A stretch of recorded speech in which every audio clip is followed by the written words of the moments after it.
یعنی اگر اللہ تبارک و تعالیٰ تمہیں کوئی خوشی عطا کرے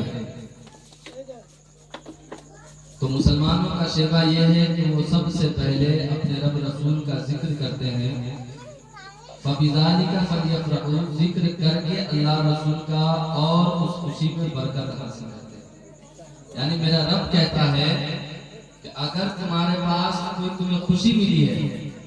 اور تم اگر مجھے یاد کرتے ہو تو میں اس خوشی میں اور برکت عطا کر دیتا ہوں۔ میرے عزیز، لیکن بہت سارے ایسے لوگ ہیں جب انہیں کوئی خوشی ہوتی ہے تو اللہ رسول کو یاد نہیں کرتے، لیکن جب کوئی تکلیف ہو جائے اسے تو پھر وہ برابر اللہ کو یاد کرتا ہے۔ میرے عزیز، میں آپ کو بتانا چاہتا ہوں، آقا کریم صلی اللہ علیہ وسلم نے ارشاد فرمایا، بنی اسرائیل کا ایک بہت بڑا تاجر انسان تھا جو جس کے پاس دولت ہے، جس کے پاس دنیا کی ساری چیزیں موجود ہیں،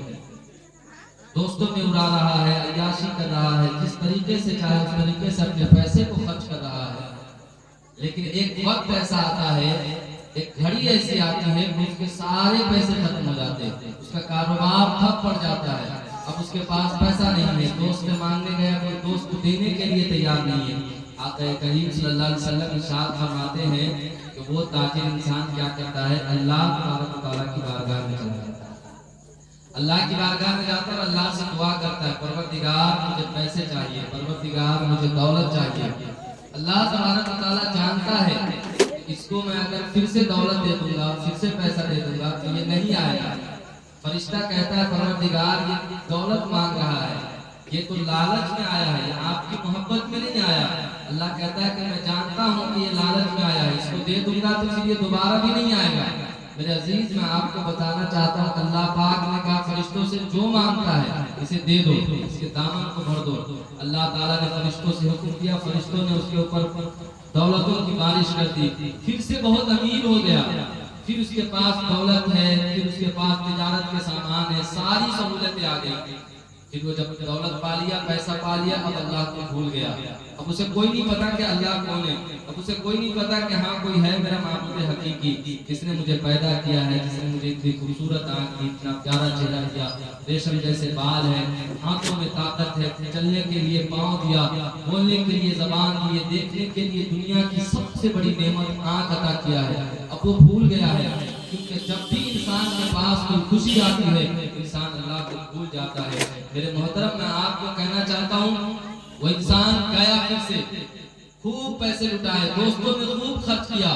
کوئی پیسے کی قدر نہیں اس کے پاس۔ ایک وقت پھر آتا ہے، پھر وہ غریب پڑ جاتا ہے، پھر اس کے سارے تجارت کے مال ٹھپ پڑ جاتے ہیں، دوستوں سے پیسہ مانگنے جاتا ہے، کوئی دوست اسے دینے کے لیے تیار نہیں ہے۔ میرے آقا کریم صلی اللہ علیہ وسلم اپنے صحابہ سے کہہ رہے ہیں، صحابہ اس واقعہ کو سن رہے ہیں، سن کر اپنے ایمان کو تازہ کر رہے ہیں۔ میرے عزیز، وہ پھر دوسری مرتبہ آیا، پھر اللہ کی بارگاہ میں آیا، رو رہا ہے، آنکھ سے آنسو گرا رہا ہے، کہتا ہے پروردگار مجھے پیسے چاہیے، پروردگار مجھے دولت چاہیے، میں غریب ہو گیا ہوں، میرے پاس کھانے کے لیے سامان نہیں ہے، میرے پاس رہنے کے لیے مکان نہیں ہے۔ میرے عزیز، فرشتے کہتے ہیں پروردگار یہ پھر تیری بارگاہ میں آ گیا۔ اللہ تبارک و تعالیٰ کہتا ہے میرے فرشتے، میں جانتا ہوں کہ یہ پھر میری بارگاہ میں آیا ہے، اور مجھے یہ بھی پتا ہے کہ میں پھر اس کو دے دوں گا، پھر یہ دوسری مرتبہ بھی نہیں آئے گا۔ میرے عزیز، میں آپ کو کہنا چاہتا ہوں، زمانے میں کون ایسا انسان ہے، زمانے میں کون اتنا پیارا انسان ہے، دنیا میں کون ایسا انسان کا محسن ہے کہ انسان کی غلطیوں کے باوجود بھی انسان سے پیار کرے،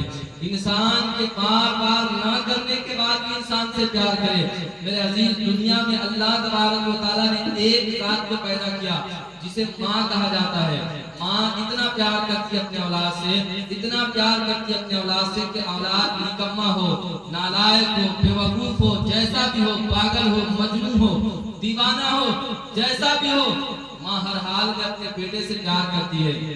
وہ کبھی نہیں چاہتی کہ میرا بیٹا، میرا نور نظر، میرے آنکھوں کا تارا، میرے دل کا اجالا مجھے چھوڑ کر جائے۔ میرے عزیز، سائنس اتنی ترقی کیا کہ اس کے پاس ایسی ایسی مشینیں ہیں کہ جس سے سمندر میں کھو جائے اگر سوئی تو اس سوئی کا بھی سائنسداں پتہ لگا سکتے ہیں. ہاں لیکن ماں کا دل اتنا بڑا ہے, ماں کا ممتا اتنا بڑا ہے کہ ماں کی ممتا کا پتہ کوئی نہیں لگا سکتا, ماں کے پیار کا کوئی اندازہ نہیں کر سکتا. میرے عزیز, میرا رب کہتا ہے کہ اس ماں سے 70 گنا زیادہ تمہارا رب تم سے پیار کرتا ہے. میرے عزیز, میں آپ کو کہنا چاہتا ہوں, وہ 2 مرتبہ آیا. اللہ پاک کہتا فرشتوں سے میں جانتا ہوں اس کو میں پھر دولت دے دوں گا, پھر یہ دوسری مرتبہ نہیں آئے گا. فرشتوں نے پھر دے دیا دولت, پھر وہ کچھ حال ہو گیا. میرے عزیز, میں آپ کو کہنا چاہتا ہوں اب وہ کیا کیا چلا گیا, پھر عیش سے زندگی جینے لگا, پھر دوستوں میں پیسے لٹانے لگا, پھر وہ بھول گیا کہ ہمارا کوئی رب ہے, کوئی ہمارا معبود حقیقی ہے کوئی جس نے مجھے پیدا کیا ہے.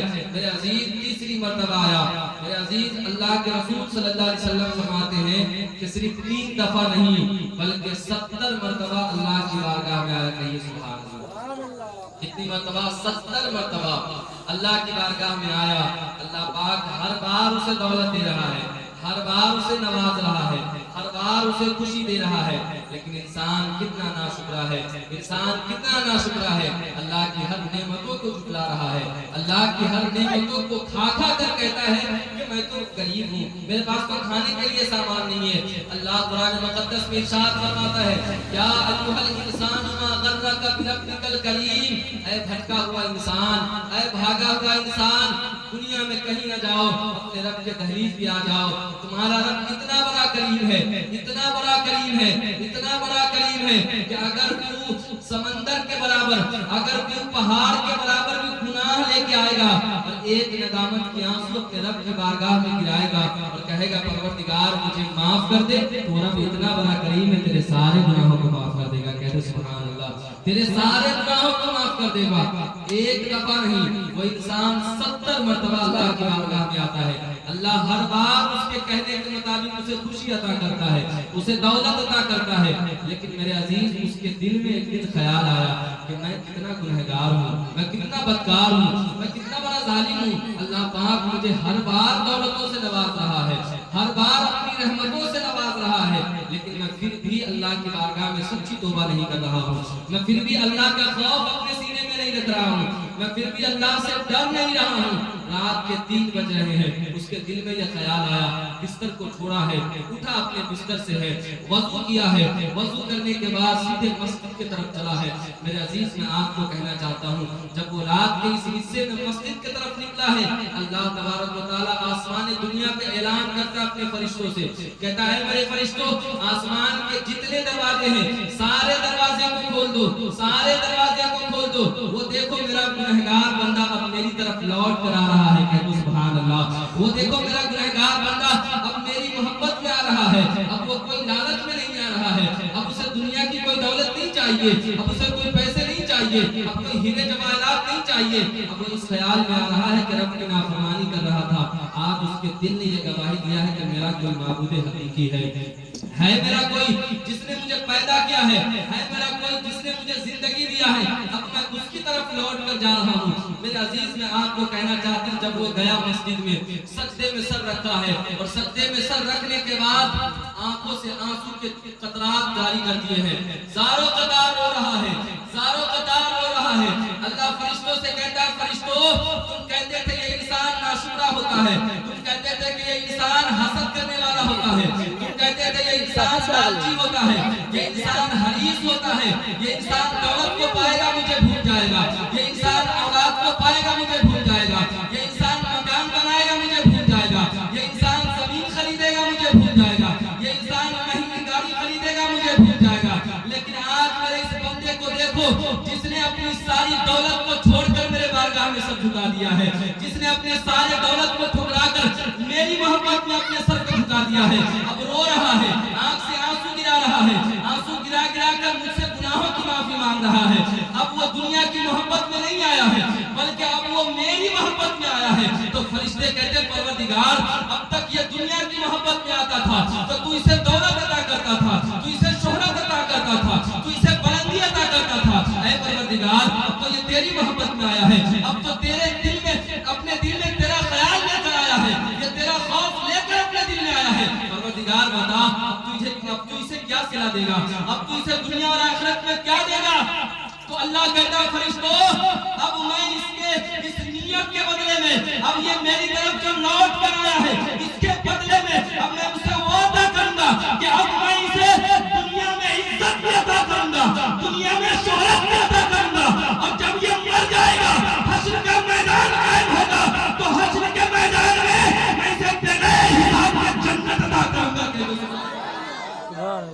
بغیر حساب کے جنتی عطا کروں گا۔ میرے عزیز میں آپ کو کہنا چاہتا ہوں اب دیکھیں نا ہم کتنے ناشکرے ہیں، ہمارے پاس دنیا کی دولتیں آ جاتی ہیں، ہمارے پاس اولاد آ جاتی ہے، ہم اپنے رب رسول کو بھول جاتے ہیں۔ لیکن میرے عزیز میں آپ کو کہنا چاہتا ہوں بہت خوش نصیب ہے جو ایک نیا کپڑا بھی پہنتا ہے تو اپنے دل میں یہ خیال کرتا ہے کہ پروردگار یہ تیرا احسان ہے، تو اتنا بڑا کریم ہے کہ مجھے نیا کپڑا پہنایا ہے۔ دنیا میں بہت سارے ایسے لوگ ہیں جسے پھٹا کپڑا پہننے کا بھی موقع میسر نہیں آ رہا ہے، دنیا میں بہت سارے ایسے لوگ ہیں جس کے پاس اچھے کھانا کھانے کے لیے بھی وقت میسر نہیں آ رہا ہے، لیکن اے میرے پروردگار میں شکر اس بات کا کر رہا ہوں کہ مہنگے اور نئے کپڑے میرے بدن میں ہیں تو کیوں نہ میں تیری بارگاہ میں دھوئی کر شکرانے کی نماز پڑھ لوں، کہہ دو سبحان اللہ۔ اے میرے پروردگار یہ زندگی بھی تو تیری ہے، اے میرے پروردگار یہ جان بھی تو تیری امانت ہے، میں یہ کہتا ہوں کہ میرے پروردگار تیرے رحمت کے بغیر ایک سانس لینا بھی اس دنیا میں دشوار ہے۔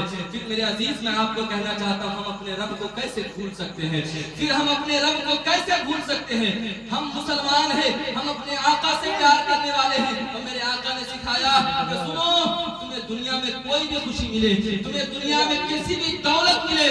تو سنو ہر دولت کی خوشی منانا جو شریعت کے خلاف ہو، اور جب تم اس کی خوشی مناؤ گے تو اللہ کا وعدہ ہے وہ تیرے خوشی میں اضافہ کر دے گا، کہہ دو سبحان اللہ، وہ تمہارے خوشی میں برکت عطا کر دے گا۔ خوشی کئی طریقوں سے ہم مناتے ہیں، ہم اگر ہمارے گھر میں اولاد پیدا ہوا ہے تو ہم ایسا کریں گے کہ میلاد منا لیں گے، ہم ایسا کریں گے کہ کوئی ہمارے معاشرے میں غریب ہے جس کے پہننے کے لیے کپڑے نہیں ہیں، ہم اپنے بچوں کے نام پہ اس کا صدقہ اتار کر اسے نیا کپڑا پہنا دیں گے، کہہ دو سبحان اللہ۔ ہم ایسا کریں گے اس طریقے سے خوشی منائیں گے کہ ہمارے محلے میں جو سب سے زیادہ غریب ہے جس کے پاس کھانے کے لیے اچھا کھانا نہیں ہے اسے ہم اچھا کھانا بلا کر اپنے دروازے میں کھلا دیں گے۔ میرے عزیز میں کہنا چاہتا ہوں کہ ہم اگر خوشی میں ہیں، رب نے مجھے خوشی دیا ہے تو ہم اس طریقے سے خوشی منائیں گے کہ ہم اللہ رسول کی یاد میں مدرسوں کا خیال کر لیں گے، مسجد کا خیال کر لیں گے، لیکن ہم رب رسول کی نافرمانی کبھی نہیں کریں گے۔ لیکن بہت سارے ایسے مسلمان ہیں جو بہت نادان ہیں، جو بہت گنہگار ہیں، جو یہ ہمیشہ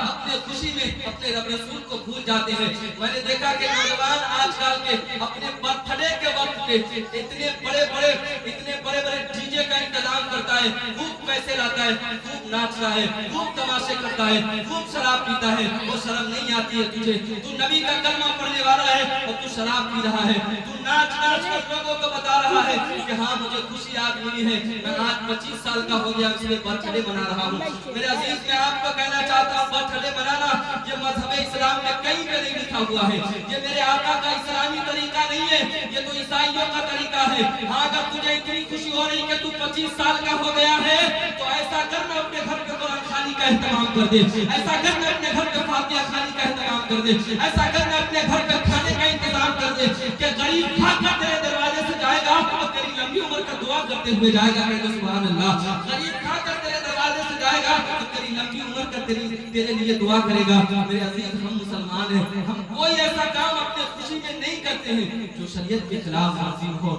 میرے نوجوان بھائیوں آپ سے میں کہنا چاہتا ہوں آپ کی لمبی عمر ہے، اللہ آپ کو خوب لمبی عمر عطا کرے، لیکن کبھی دل میں یہ خیال کرنا کہ اللہ نے تجھے پیدا کیا ہے تو اپنی عبادت کے لیے پیدا کیا ہے۔ زمانے میں ادھر ادھر اس کے پیچھے اس کے پیچھے یہاں وہاں جانے سے اچھا ہے کہ تم کبھی اپنے رب رسول کو یاد کر لینا کہ اللہ تعالیٰ اتنا قریب ہے کہ تجھے ابھی تک زندہ رکھا ہے، ورنہ تم کیا ہو، میں کیا ہوں، میری حیثیت کیا ہے، ایک پل میں میری موت آ جائے اور میں دنیا چھوڑ کر چلا جاؤں گا۔ تم بھی اسی طریقے سے ہو، دنیا میں کوئی اپنی طاقت پہ نہیں اترائے، دنیا میں کوئی اپنی دولت پہ نہیں اترائے، دنیا میں کوئی اپنی دولت اور گاڑی بنگلوں پہ نہیں اترائے، ایک پل لگے گا، ایک سیکنڈ لگے گا صرف سانس بند ہونے میں۔ جب سانس بند ہو جائے گی نا دنیا میں تمہارے لیے کوئی تمہیں پوچھنے والا نہیں ہوگا، دنیا میں تمہارے لیے کوئی تمہارے ساتھ جانے والا نہیں ہوگا، اکیلا تم کفن پوش ہو کر جا رہا ہے، تیرے قبر پہ لوگ بیٹھنے کے لیے تیار نہیں ہوگا کیونکہ اب تجھ سے اسے ڈر لگنے لگا ہے، تجھے گھر میں لوگ نہیں رکھیں گے گے اس لیے کہ تیرے جسم سے بدبو آنے لگے گی۔ میرے عزیز میں آپ کو کہنا چاہتا ہوں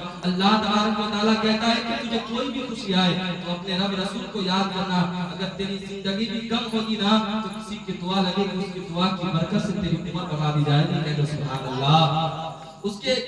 دعا کی برکت سے اللہ تیری عمر میں برکت عطا کر دے گا۔ اے میرے عزیزو، آج ہمارے گھر میں بچہ پیدا ہوا ہے، ہمیں بہت خوشی ہے، ہم بہت خوش نصیب ہے کہ اپنے رب رسول کا نام لے رہے ہیں۔ محفل میلاد ہم نے سجایا ہے، قرآن خوانی اپنے دروازے پہ کرایا ہے، بزرگوں کا نام لیا ہے۔ میری دعا ہے کہ میرے پروردگار اس بچے کی عمر میں تو برکت عطا کر دے، اس بچے کو تو آقا کریم صلی اللہ علیہ وسلم کا صدقہ عطا کر دے۔ جب تک یہ بچہ زندہ رہے مصطفیٰ کے عشق میں جیتا رہے، جب تک یہ بچہ زندہ رہے غوث اعظم کی محبت میں جیتا رہے، جب تک یہ بچہ زندہ رہے خواجہ اجمیری کی محبت میں جیتا رہے۔ ورنہ آپ نے نہیں دیکھا اپنے بچوں کو ہم جب دین نہیں سکھاتے ہیں، اپنے بچوں کو ہم جب دین کی بات نہیں بتاتے ہیں تو آج ہمارا بچہ اتنا بے شرم پیدا ہوتا ہے، اتنا بے شرم ہو جاتا ہے، اتنا بے شرم ہو جاتا ہے۔ وہ بچہ دیکھیں 25 سال 20 سال کے نوجوان کو میں نے دیکھا سڑک پہ کہیں بھی کھڑا ہوتا ہے، بس پینٹ کا جیب کھولا، سڑک لے کر کھڑے مار دیا پیشاب، پھر سڑک لے کر پینٹ بند کیا، چلتا بنا۔ وہ کون سا مذہب تمہیں سکھا رہا ہے؟ کہیں پہ کھڑا ہوا کھڑے پانی ڈھکا ڈھک پی رہا ہے، اور تجھے شرم نہیں آتی ہے؟ میرے آقا کریم صلی اللہ علیہ وسلم نے کہا کہ کھڑے ہو کر پیشاب نہ کرو، تمہارے کڈنی خراب ہو جائیں گے، بیٹھ کر پانی پیا کرو، تمہاری صحت اچھی رہے گی۔ آج سائنسداں بھی کہتا ہے کہ کھڑے ہو کر پیشاب کرنے سے کڈنی پہ اثر پڑتا ہے، اس لیے بیٹھ کر پیشاب کرو تاکہ تمہارے پیٹ میں جتنے پیشاب کے پانی ہے سب تمہارے بیٹھنے سے ایک ایک قطرہ باہر نکل جائے، ورنہ وہ تمہارے پیٹ میں رہ جائے گا، تو تمہارے پیٹ میں رہنے کی وجہ سے تمہارے پیشاب کی تھیلی بھر جائے گی اور تمہارے کڈنی خراب ہو جائیں گے۔ بیٹھ کر آرام سے 3 سانس میں پانی پیو، تمہاری زندگی اچھی رہے گی۔ لیکن آج نہیں دیکھتے آپ، ہمارا نوجوان کھڑے پیشاب کرتا ہے، ہمارا نوجوان کھڑے پانی پی رہا ہے، کھڑے پارٹیوں میں ماڈلنگ زمانہ آ گیا، کھڑے گھوم کر کھاتا ہے۔ وہ کھڑے تو گدھا کتا کھایا کرتے ہیں، تو انسان ہے، کم سے کم زمانے کو بتا کہ ہم انسان ہیں، جانور نہیں ہے، زمانے کو بتا کہ ہم انسان ہیں، نبی کے کلمہ پڑھنے والے ہیں، مذہب اسلام سے پیار کرنے والے ہیں۔ ہمارا طریقہ ایسا ہونا چاہیے کہ دنیا دیکھ کر کہے کہ یہ کوئی اور نہیں ہے، مذہب اسلام کا چاہنے والا ہے، کہہ دو سبحان اللہ۔ یہ کوئی اور نہیں ہے، مذہب اسلام سے پیار کرنے والا ہے۔ میرے عزیز میں آپ کو کہنا چاہتا ہوں، اگر ہمارے بچے اس طریقے سے اپنی زندگی گزاریں گے تو یہ بچے خود بھی اچھے بنیں گے، اپنی بیوی کو بھی اچھے راستے پر لے کر جائیں گے۔ جب ان کی آنے والی نسلیں ہوں گی تو یہ سب سے پہلے اپنے آنے والی نسلوں کو یہ بتائیں گے کہ سنو، کچھ بھی کرو نہ کرو، سب سے پہلے اپنے مصطفیٰ کریم سے پیار کرو، کہہ دو سبحان اللہ۔ تو دوست کو خوش کرنے کے لیے اللہ رسول کو ناراض نہیں کرنا، اللہ رسول کو خوش کرنا، دنیا بھی کامیاب رہے گی، آخرت بھی کامیاب رہے گی۔ میرے عزیز، لمبی گفتگو نہیں ہونی چاہیے، ابھی حضرت بیٹھے ہیں، میں اپنی گفتگو کو سمیٹ رہا ہوں، لیکن میں اتنا ضرور کہنا چاہوں گا میرے پروردگار، میں نے جو باتیں کہی ہیں اگر میں نے دل سے کہی ہے، جو میرے پروردگار اس میں مجھے بھی عمل کی توفیق عطا فرما، جہاں تک جتنے لوگ بھی سنے ہیں مولا سب کو عمل کی توفیق عطا فرما۔ الہ العالمین، ہمارے ماں باپ کو تو نیک پرہیزگار بنا تاکہ ان کے ذریعے سے ہماری جو نسلیں آنے والی ہیں وہ سارے کے سارے مصطفیٰ کریم سے پیار کرنے والے بنے، وہ سارے کے سارے بے شرمی چھوڑ کر اسلام کے تقدس کے لیے اپنی زندگی کو جینا سیکھے۔ اے میرے پروردگار، اس مذہب اسلام کو تو خوب ہرا بھرا رکھ، اے میرے پروردگار، مسلمانوں کی عزت آبرو کی حفاظت فرما۔ تو اس سے لطیف ابھی نہ تمام